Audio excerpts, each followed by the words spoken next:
Networks have developed far beyond what was imagined only 10 years ago. Today, more than data is carried between sites. Networks today transport telephone communications, video streams, medical images, educational material, and many other forms of communication. With all these new applications and different forms of communication accessing the network, there are many different demands for services on the network. These services are typically supported by devices called servers.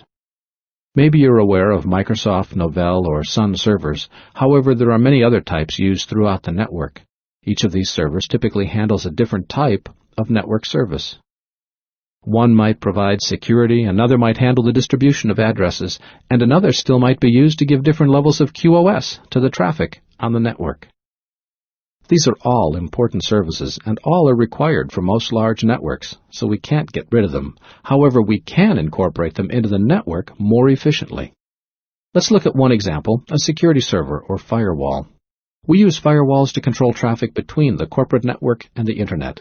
So the server with the firewall service must be at the edge of the network.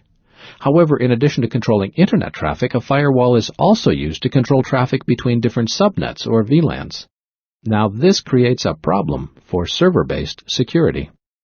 With the firewall at the edge of the network, VLAN traffic has to go across the network, go through the firewall, and then come back across the network.